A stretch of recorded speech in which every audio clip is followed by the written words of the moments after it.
Hi hello ಎಲ್ಲರಿಗೂ ನಮಸ್ಕಾರ. Welcome to Pooja vlogs.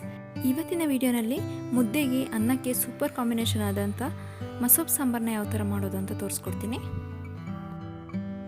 ಮೊದಲಿಗೆ ಅರ್ಧ ಕಪ್ಪು ಬೇಳೆನ ಚೆನ್ನಾಗಿ ತೊಳೆದು ಹಾಕ್ಕೊಳ್ತಾ ಇದ್ದೀನಿ. ನಂತರ ಒಂದು ಟೊಮೆಟೊ, ಒಂದು ಈರುಳ್ಳಿ, 10 ಹಸಿರು ಮೆಣಸಿಕಾಯಿ, 1 ಗೆಡ್ಡೆ ಬೆಳ್ಳುಳ್ಳಿ, 1 ಸ್ಪೂನ್ ಜೀರಿಗೆ ಹಾಕಿ 1 ಕಟ್ ಪಾಲಕ್ ಸೊಪ್ಪನ್ನು ತೊಗೊಂಡಿದ್ದೀನಿ. ಇದನ್ನು ಒಂದು 2 ರಿಂದ 3 ಸಲ ಚೆನ್ನಾಗಿ ತೊಳೆದು ಹಾಕ್ಕೊಳ್ತಾ ಇದ್ದೀನಿ. ನಂತರ ಸ್ವಲ್ಪ ಉಪ್ಪನ್ನು ಹಾಕಿ 1 ರಿಂದ 3 ಲೋಟ ನೀರನ್ನು ಹಾಕಿ ಲಿಡ್ನ ಕ್ಲೋಸ್ ಮಾಡಿ 1-2 ವಿಜಿಲ್ ಹಾಕ್ಸ್ಕೊಂಡ್ರೆ ಸೊಪ್ಪೆಲ್ಲ ಚೆನ್ನಾಗಿ ಬೆಂದೋಗುತ್ತೆ.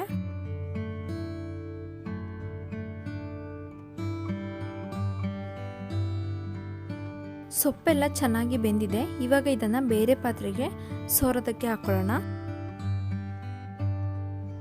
ನಂತರ ಒಂದು ಮಿಕ್ಸಿ ಜಾರಿಗೆ ಅರ್ಧ ಕಪ್ ಆಗೋಷ್ಟು ತೆಂಗಿನಕಾಯಿನ ಹಾಕಿ ಚೆನ್ನಾಗಿ ರುಬ್ಕೊಬೇಕು.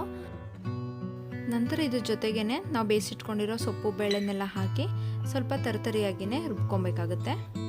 ಸೊಪ್ಪು ಬೇಳೆ ಬೇಯಿಸಿಟ್ಟಿರೋ ನೀರು ಜೊತೆಗೇ ರುಬ್ಕೊಂಡಿರೋದನ್ನ ಹಾಕಿ ಮಿಕ್ಸ್ ಮಾಡ್ಕೊಂಡಿದ್ದೀನಿ. ನಂತರ ಇದಕ್ಕೆ ಸ್ವಲ್ಪ ಹುಣಸೆಹಣ್ಣಿನ ನೀರನ್ನು ಹಾಕ್ತಿದ್ದೀನಿ. ಸಾಂಬಾರಿಗೆ ಸ್ವಲ್ಪ ಹುಳಿ ಇದ್ರೇ ಚೆನ್ನಾಗಿರುತ್ತೆ.